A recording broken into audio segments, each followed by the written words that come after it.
হে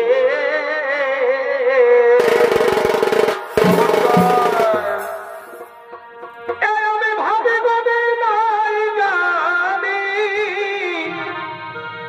কেমন হবে কে জানে আরারা আমি ভাবি ভাবি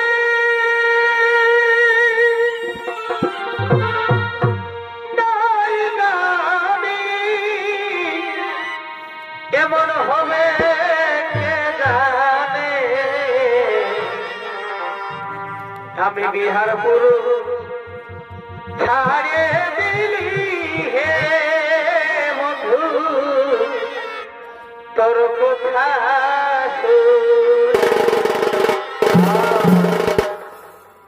এই ভাবি ভাবি নাই জানি কেমন হবে কে জানে আচ্ছা আচ্ছা বিহারপুর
ভক্তিমতী মায়েরা ও গুরুজনেরা এতক্ষণে ওস্তাদ কার্তিক কর্মকারের পক্ষ থেকে মঞ্চস্থ করতে চলেছি আমাদের দ্বিতীয় ছৌটি নিবেদন যে নৃত্যরূপে নাম রাখা হয়েছে কুরুক্ষেত্রে কাঁদে পাণ্ডব জননী কুন্তি।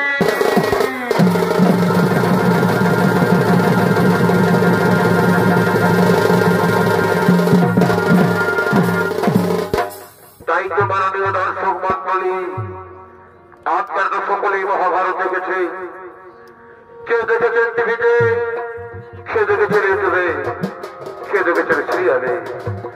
কিন্তু মাননীয় দর্শক মন্ডলী আপনারা কি জানেন কেন হয়েছিল কুরুক্ষেত্রের যুদ্ধ, কেন হয়েছিল ভাই ভাই মহারণ? এর আসল রয়েছিল কিন্তু কুন্তি কুমারী অবস্থায় জন্ম দিয়েছিল কর্ণকে। মাননীয় দর্শক মন্ডলী কুমারী অবস্থায় জন্ম দিয়েছিল কর্ণকে। জন্ম দিবার পর ভাসিয়ে দিয়েছিল নদীর জলে। অস্ত্রে ভক্ত উঠেছিল শুধু গৃহে। সারা মহাভারতে তাকে শুধু পুত্র বলেই অপমান করেছিল। কিন্তু দুর্যোধন তাকে মিত্র বানিয়ে কাছে টেনে অঙ্গরাজ্যের রাজা বানিয়ে তাকে সম্মান দিয়েছিল। কিন্তু তার বাবা শকুনি সে চাই না এই কুরুক্ষেত্রের যুদ্ধে তারা জয়লাভ করুন। সে চাই কৌরবদের বিনাশ, দুর্যোধনের বিনাশ। তাই আহ্বান করছে গান্ধার নরে শকুনি।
এই মুখে হরিবল বলে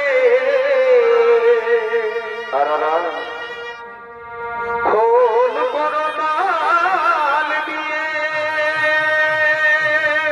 চমৎকার ভাই। এই মুখে হরিবল বলে আচ্ছা আচ্ছা শুয়াই রে পিতা রে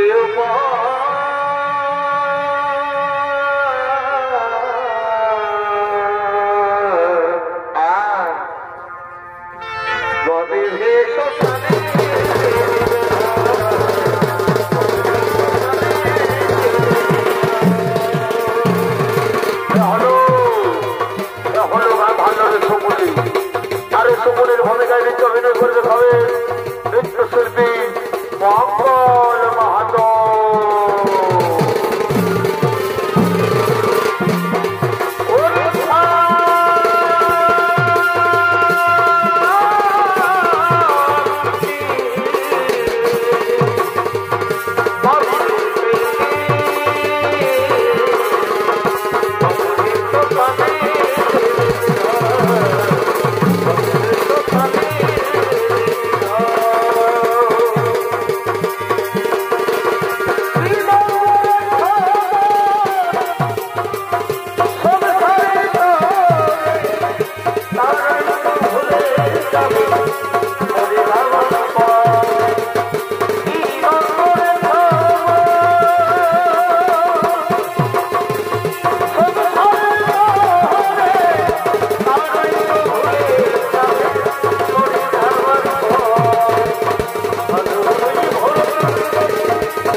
আমি তো দুর্যোধনের বাবা, আমি তো তাদের হৈরণ করছি, সেটা কেন আমি তাদের ধ্বংস চাইছি?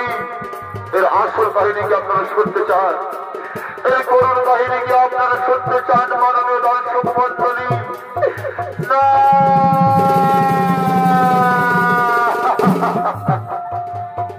ওই দুর্যোধনদের মতো আমরা ছিলাম একশো ভাই, কিন্তু একটি ধৃতরাষ্ট্রের দল, মহাময়ী বিশ্বের দল আমাদের বন্দী করলো কারাগারে। প্রতিদিন একজনের খাবার দিত, সেই খাবার আমরা সবাই মিলে ভাগ করে খেলাম। তখন আমাদের পিতা বলল, শুধু পুত্র এইভাবে তো সবাই মারা যাবো, যে কোনো একজনকে বেঁচে থামতে হবে, যে নিতে পারবে প্রতিশোধ। আমি নিলাম সেই দায়িত্ব, আমি সেই খাবার খেতে লাগলাম। চোখের সামনে আমার ৯৯ ভাই, আমার পিতা মারা।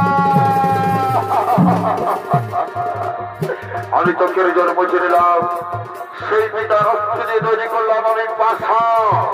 যে পাশা খেলাই ছিল পাণ্ডবদের বনবাস, যে পাশা খেলাই ছিল দ্রৌপদীর বস্ত্র হরণ, যে পাশা খেলাই ছিল কুরুক্ষেত্রের মহারণ।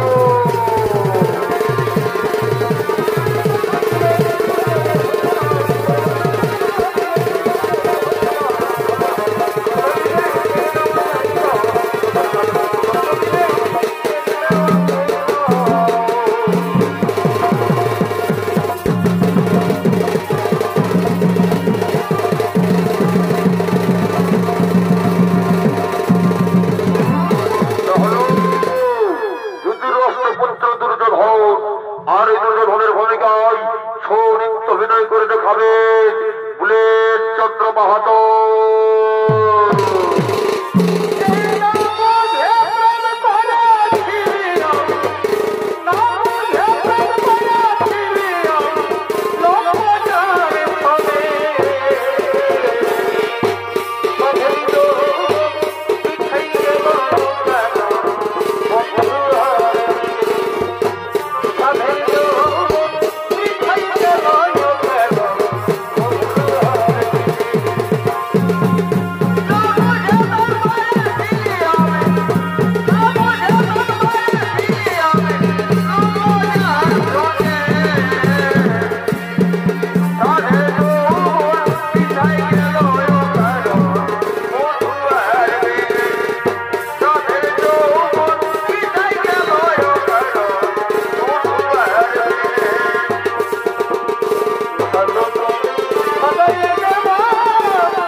দ্রোণাচার্য আর দুষ্ট দ্রোণের হাতে পরাজিত হয়ে গেল।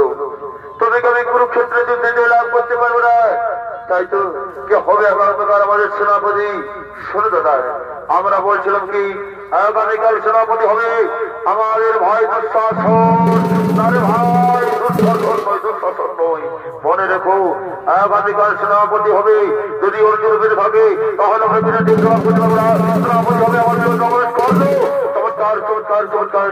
তাই এসো আজ আমরা শুরু করবো নাকি সে অঙ্গরাজ কর্ণকে।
আচ্ছা ভাই, সেনাপতি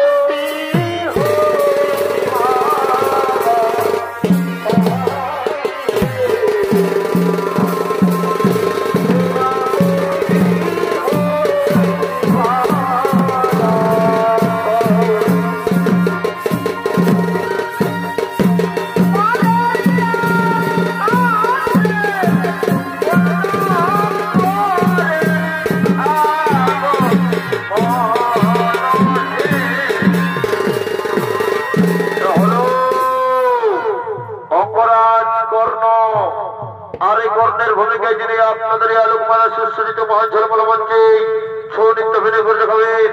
এটি হলে ঝাড়খণ্ড রাজ্যের সুনাম ধন্য জনপ্রিয় চলতি মৌসুমের সর্বশ্রেষ্ঠ ইউটিউবার ওস্তাদ কার্তিক কর্মকার।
ভরেছে জলে কত কি রয়েছে লেখা কাজলে কাজলে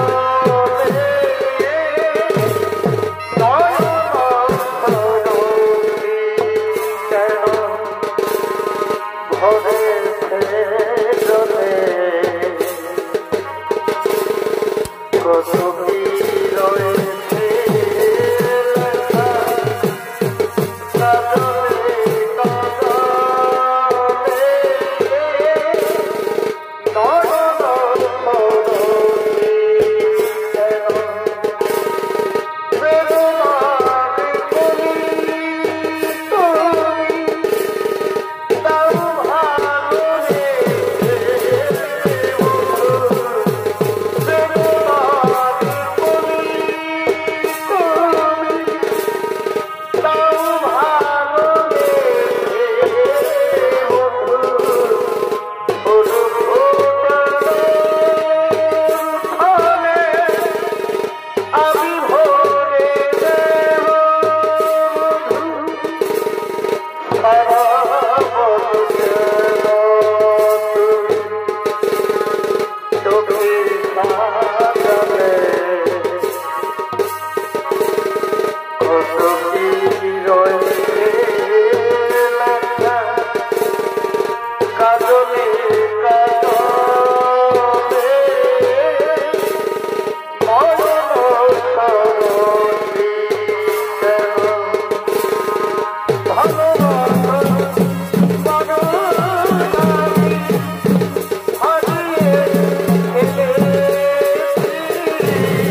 Oh,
তুমি জানো মিত্র, আজ আমি অসহায়, আজ আমি নিরুপায়।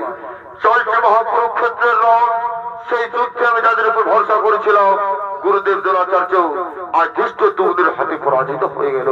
তুমি বলো মিত্র, তুমি বলো, তাহলে কুরুক্ষেত্রে যুদ্ধে জয়লাভ করতে পারবে না।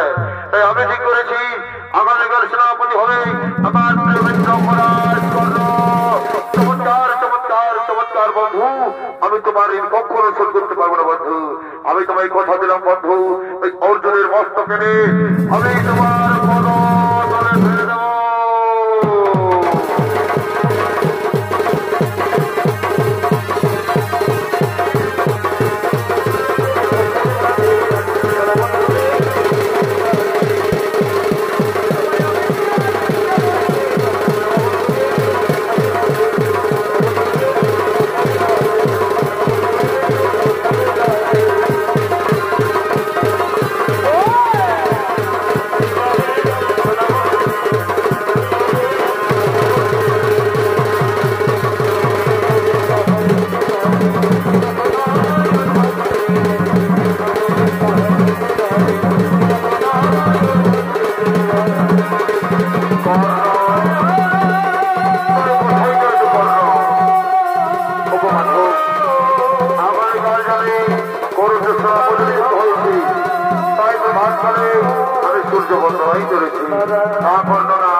আমি আমার মৃত্যু ঘন ঘন করতে পারবো না মিত্র, তুমি ফিরে যাও মিত্র, তুমি ফিরে যাও।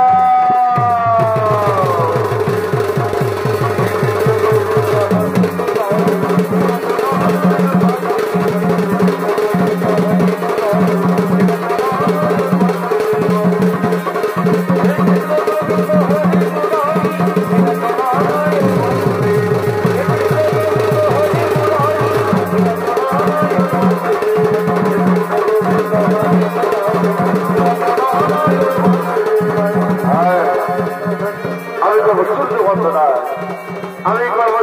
বন্দনা। ও সূর্য দেবতাই নমঃ, ও সূর্য দেবতাই নমঃ, ও সূর্য দেবতাই নমঃ।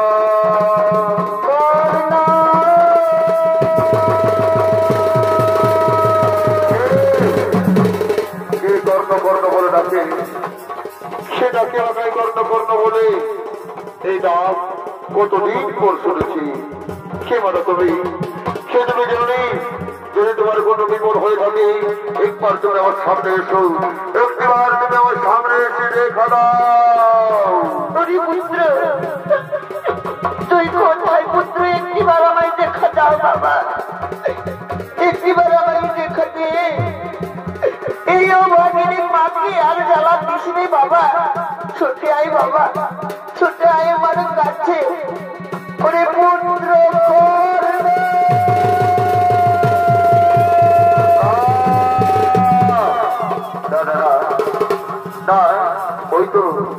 ওই তো আমার সেই নাম শুনতে পাওয়া যায়, সেটাকে আমায় কর্ণ কর্ণ বলে।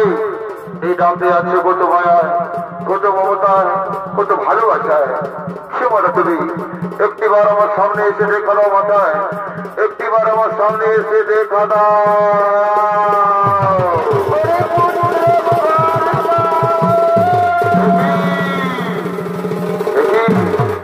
অর্জুন জননী কর্মী, পাণ্ডব জননী কর্মী, প্রণাম প্রণাম তবে চরণে মাতা শতকোটি প্রণাম। আর কিছুক্ষণ পর শুরু হবে তোমার পুত্রদের সঙ্গে আমার মহারণ। এমন সময় তুমি চলে এসেছো মাতা। ওগো পাণ্ডব জননী কর্মী, ওগো অর্জুন জননী কর্মী। হরে না হরে না পুত্র না, তুই বারবার আমার পাণ্ডব জননী বলে ঘোষণা করিস না পুত্র। তুই বারবার আমায় অর্জুন জননী বলে ঘোষণা করিস না মাতা। অর্জুন জননীকে অর্জুন জননী বলবো না তো কি বলবো মাতা? পাণ্ডব জননীকে পাণ্ডব জননী বলবো না তো কি বলবো? হরিপুত্র, তুই কি জানিস কে তোকে জন্ম দিয়েছে? কে তোর জন্মধাত্রী মাতা, কে তোর গর্ভধারণী মাতা? মাতা আমি তো জানি মাতা, অধীরত মোর পিতা রাধাপুর মাতা। তবে আমি এটাও জানি মাতা, তবে আমি এটাও জানি মাতা, কোন এক ভাগিনী নারী আমাকে জন্ম দেবার পর, কোন এক ভাগিনী নারী আমাকে জন্ম দেবার পর ওই নদীর জলে ভাসে।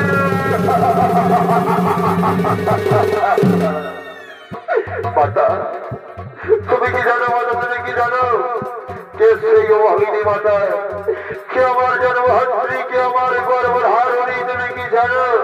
হরিপুত্র আমি জানি বাবা, কে তোকে জন্ম দিয়েছে, কে তোকে পৃথিবীর আলো দেখিয়েছে, কে তোকে 10 মাস 10 দিন গর্ভে ধারণ করেছে আমি জানি মাতা। তাহলে বলে দাও না কে আমার জন্মধাত্রী, কে আমার গর্ভধারণী, কে আমার জন্মধাত্রী মাতা। হরিপুত্র হরিপুত্র যার জন্য তুই এই পৃথিবীতে এসেছিস, যে তোকে জন্ম দিয়েছে সে আর কেউ নয়, এই অর্জুন জননী কর্তৃ। বিশ্বাস করতে পারে না মাতা, এখন ভাবে বিশ্বাস করতে পারে। আমি তোকে জন্ম দিয়েছি, তুই যে আমার প্রথম সন্তান, তোকে আমি জন্ম দিয়েছি পুত্র, তোকে আমি গর্ভে ধারণ করে আমি তোকে জন্ম দিয়েছি মাতা। তুমি আমার মাতা, তুমি আমার জন্মহাত্রী, তুমি আমার গর্ভধারণী। তাহলে আমি শুধু পুত্র নই মা, শুধু পুত্র বলে কোনো লোক আমায় অপমান করেছে, শুধু পুত্র বলে কোনো লোক আমায় ঘৃণা করেছে। আমি শুধু পুত্র নই, আমি পুত্র, আমি রাজপুত্র, আমি রাজপুত্র মাতা।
কাছে আমি যে বিড়ির কাছে ভিক্ষা।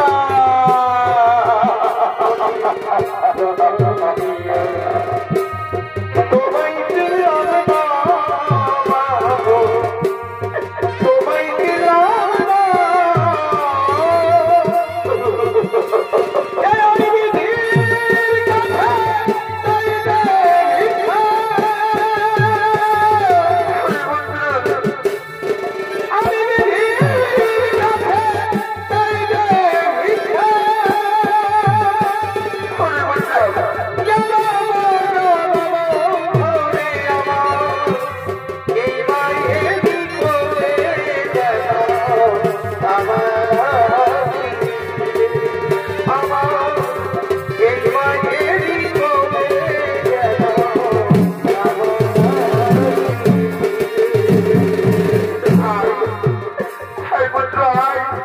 তুই আমার করে আয় বাবা, তুই আমার করে মাথা রেখে একটু ঘুমো।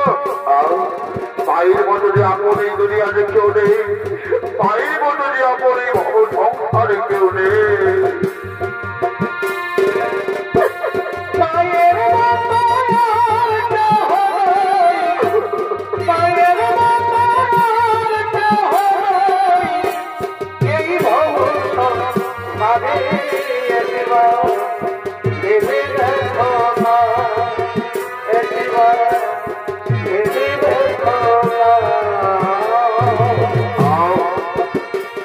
আমার মায়ের কুল, তাই না আমার রত্ন সিংহাসন, তাই না আমার স্বর্ণের রত্নে মোড়া স্বর্ণ সিংহাসন।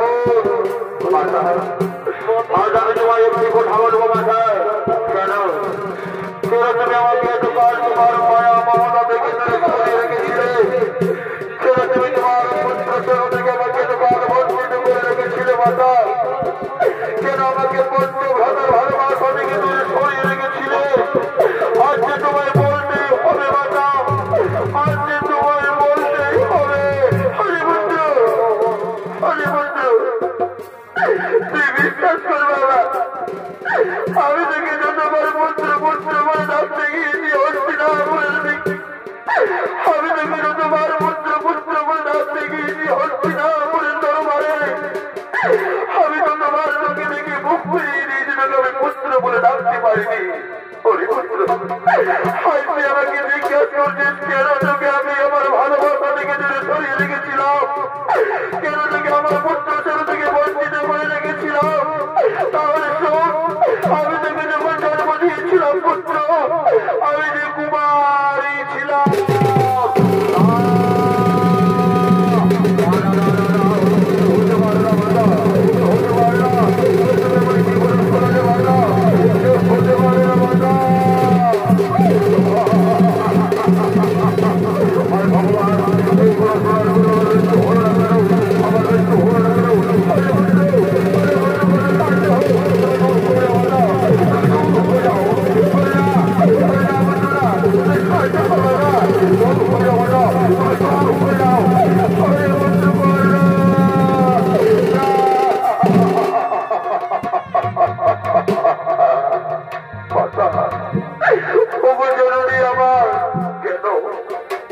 কেন তুমি আমাকে জন্ম দিয়েছিলে মাতা?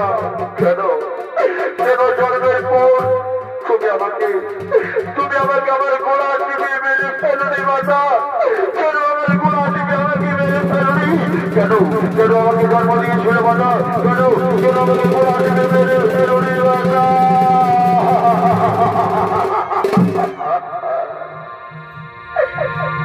এই যদি মাগা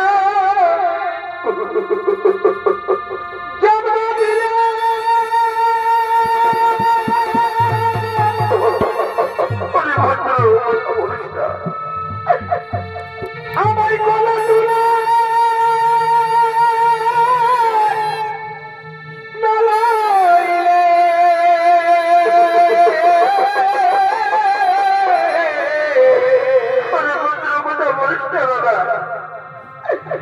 কেন ভাসাইলে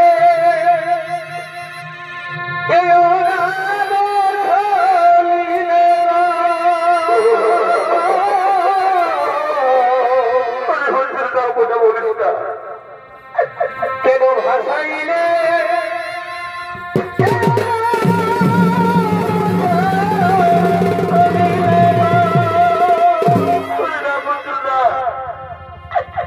তাই কি ভাই আমার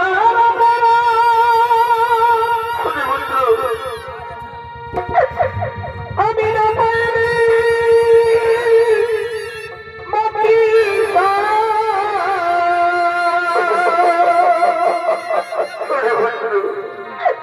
এ কেন তুমি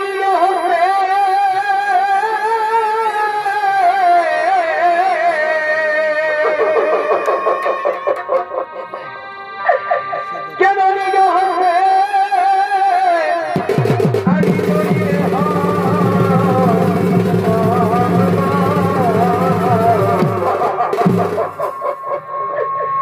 এই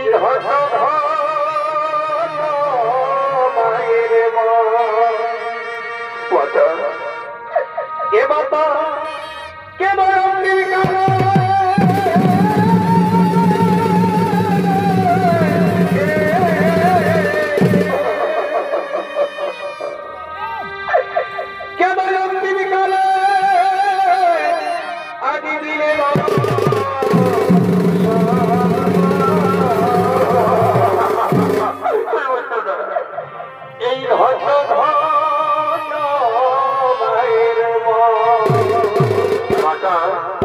তাহলে আজ তুমি কেন এসেছো মাতা আমার কাছে? এই প্রভাত করে তুমি আজ কেন এসেছো মাতা আমার কাছে? কি চাও তুমি?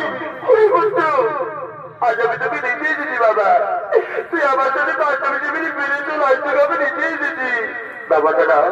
হ্যাঁ আমি তো তোমার কাছে যেতে পারবো না মাতা। এই সমাজ যখন আমাকে শুধু পুত্র বলে অপমান করেছিল, তখন একমাত্র দুর্যোধন আমাকে কাছে ধরে আমাকে মৃত্যু মারিয়ে আমার সম্মান ফিরিয়ে দিয়েছিল।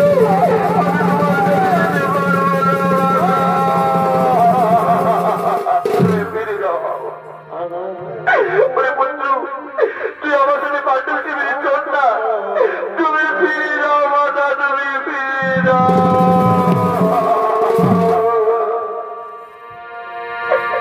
এই মমিনের সন্তানের ব্যথা কেউ তো বোঝে না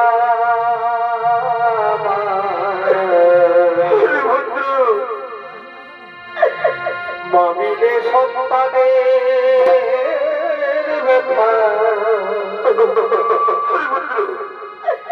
কেউ তো বোঝে না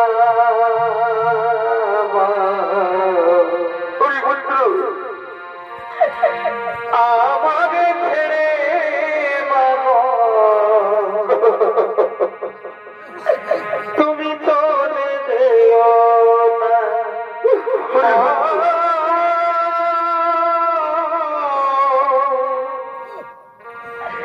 আমাকে ছেড়ে মানো তুমি চলে যেও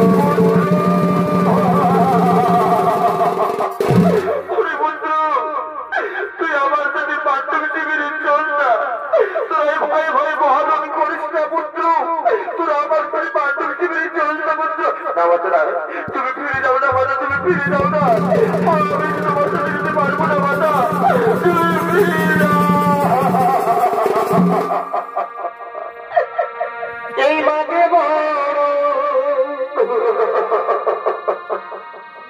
ধরে আমার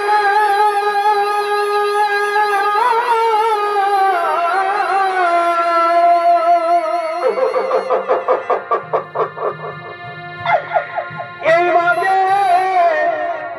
বড়ই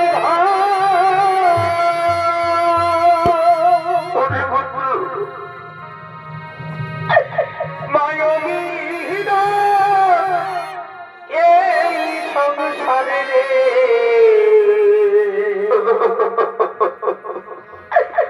কেহ নাই রে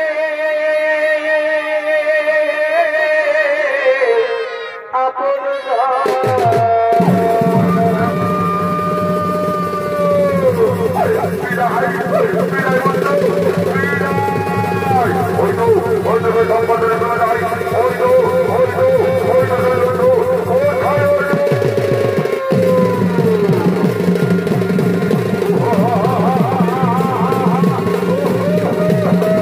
Oh,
সাথে তো আমার কোনো শত্রুতা নেই, আমার একমাত্র শত্রুতা অর্জুনের সাথে। আমি আমার তার ভাইকে মারবো কেন? না, যা ভাবো যাও, আমি তোমাদের জীবন দান দিলাম, আমি তোমাদের জীবন শিক্ষা দিলাম।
আমার রথ সামনে দিকে এগোচ্ছে না কেন?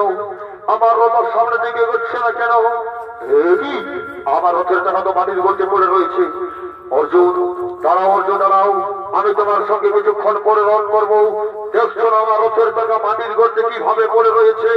এই রথের টাকা আগে আমার মাটির গর্ত থেকে তুলতে দাও, তারপর আমি তোমার সাথে রণ করবো। অর্জুন, অর্জুন তুমি দাঁড়িয়ে দেখছো কি? অর্জুন এই তো সুবর্ণ সুযোগ, তুমি কর্ণকে হত্যা করো। না মাধব না, আমি যে কর্ণকে হত্যা করতে পারবো না। কর্ণ যে কোন নিরস্ত্র, সেটা অধর্ম। অর্জুন আজ তোমার কর্ণের কথা মনে পড়ছে। অর্জুন তোমার মনে নেই অর্জুন সভা মধ্যে দ্রৌপদীকে কিভাবে বস্ত্র হরণ করেছিল? সেখানে নীরজ্জের মতো কর্ণ দাঁড়িয়ে রয়েছিল। তখন কোথায় ছিল তার ধর্ম, কোথায় ছিল তার জ্ঞান? তুমি পূর্বের কথা স্মরণ করো অর্জুন। তোমার পুত্র অভিমন্যুকে চক্র বহে কিভাবে এই কর্ণ হত্যা করেছিল? যেখানে কর্ণ ছিল অস্ত্র নিয়ে, তোমার পুত্র অভিমন্যু ছিল অস্ত্রহীন। তখন কোথায় ছিল তার ধর্ম, কোথায় ছিল তার জ্ঞান? যে অধর্ম করে তাকে অধর্ম করে মারতে হয় অর্জুন, যে অধর্ম করে তাকে অধর্ম করেই মারতে হয়। তুমি কর্ণকে হত্যা করো, এতে কোনো পাপ নেই। তুমি মৃত্যুর জন্য তৈরি হয়ে যাও কর্ণ, তুমি মৃত্যুর জন্য তৈরি হয়ে যাও। আর তুমি তোমার হাতে কেউ বাঁচতে পারবে না কর্ণ, আর তুমি তোমার হাত করতে পারবে না। আর তুমি তোমার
আজকের যুদ্ধে আমি জয় লাভ করেছি।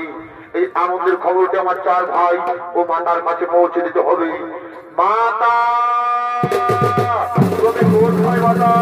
আজকের যুদ্ধ আমি জয় লাভ করেছি মাতা, তুমি কোথায় মাতা? আর এদিকে সে হতভাগিনী কুন্তি কাঁদতে কাঁদতে কুরুক্ষেত্রের মাঠের দিকে করছে আগমন।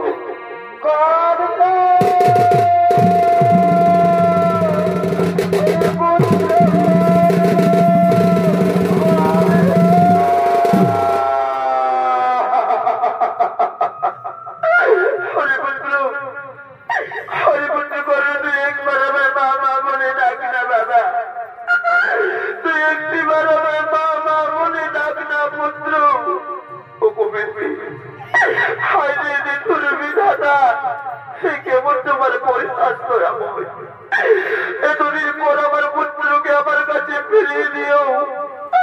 আবার তুমি কেড়ে কেড়ে কেড়ে নিলে ঠাকুর, আবার তুমি কেন কেড়ে নিলে ধরাবো?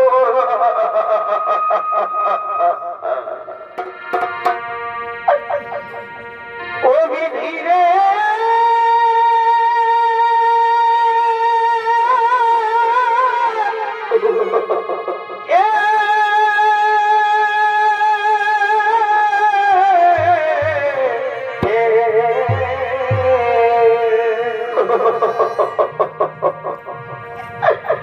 হাই বিধাতা কি করিলে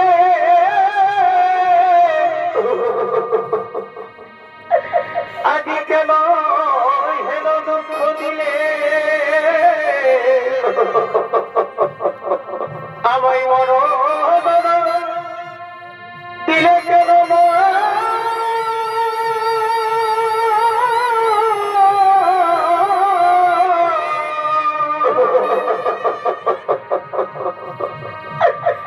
আদিপতি ধনে হারাইলে যদি একদিন পুত্র দিলে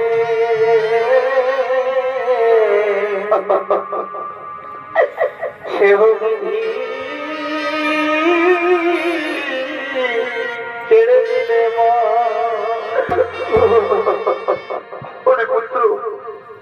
তোকে কত করে বলেছিলাম এই কুরুক্ষেত্রের মহাযুদ্ধ তোরা করিস না, তুই আমার কোনো কথাই শুনলি না বন্ধু। আজ তুই আমাকে একা করে কোথায় চলে গেলি? আজ তুই আমাকে একা করে কোথায় চলে গেলি বন্ধু? ভাই রে ভাগাবি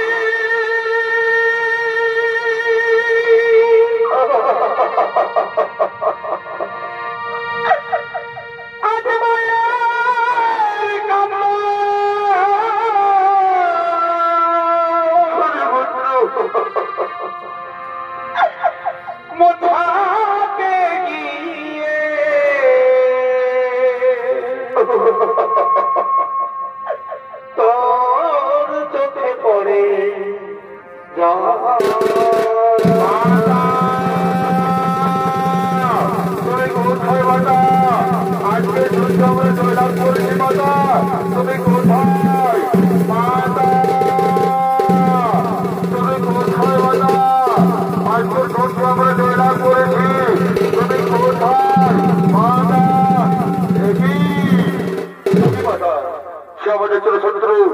অপরাধ করলো তার সব দেহের উপরে তুমি কাটছো কেন বাটা?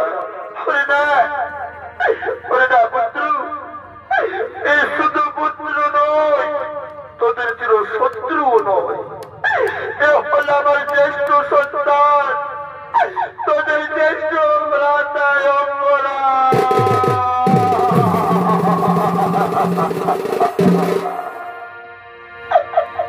ওরে ভুল করে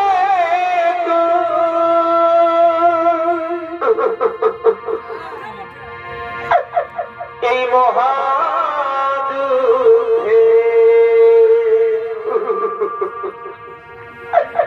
কেন করতে গেলি রা?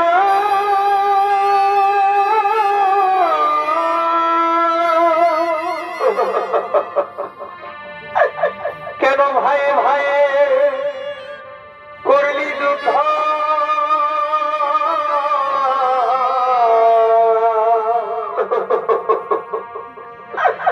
কেন ভাই ভাই করলি যুদ্ধ? ঘটল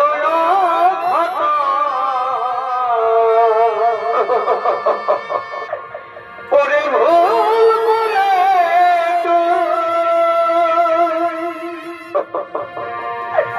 এই মহাযুদ্ধে কেন করতে গেলি রা?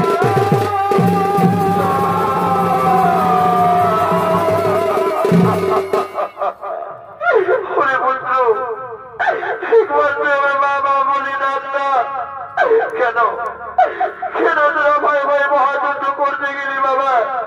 কেন?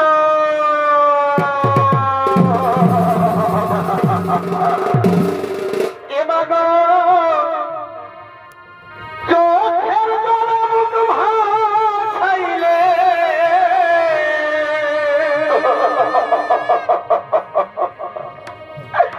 পাবি না আর খোঁজে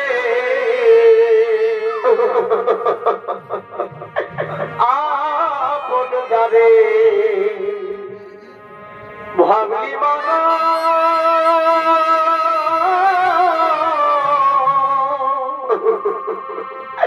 সে তো তোমার না।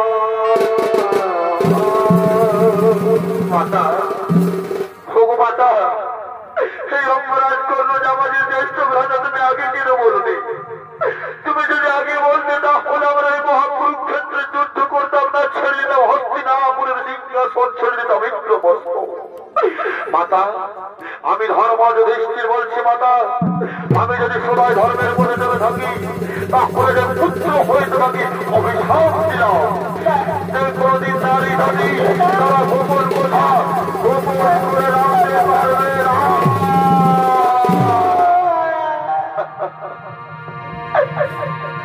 ওরে পুত্র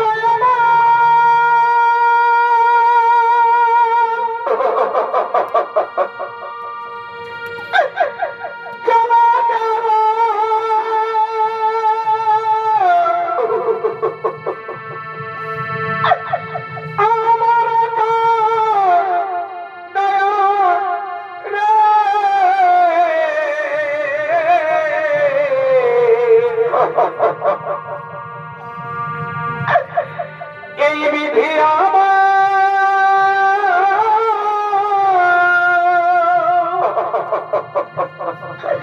কেন মানুষ দিল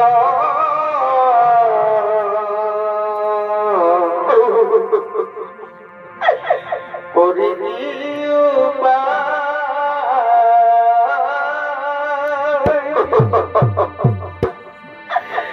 বিধি আমার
তাহলে আগে কেন বলবি?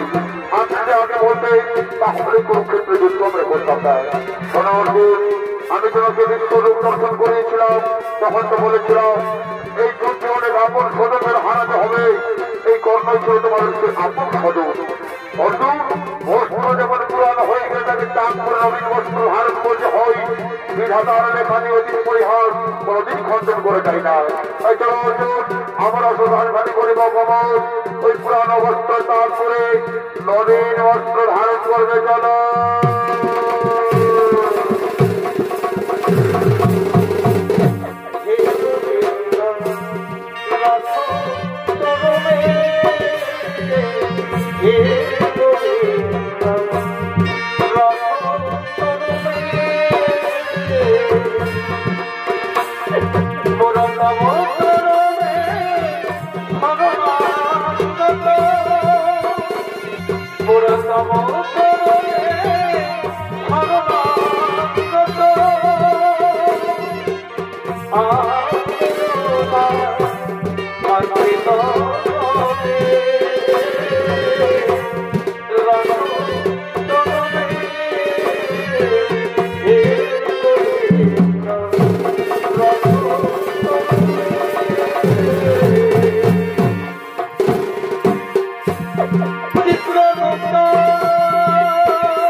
কুরুক্ষেত্রে তাদের পাণ্ডব জননী বন্দী। এখানে করলাম সমাপ্ত। জোহার, দণ্ডবোধ, জয় শিব শম্ভু, হর হর।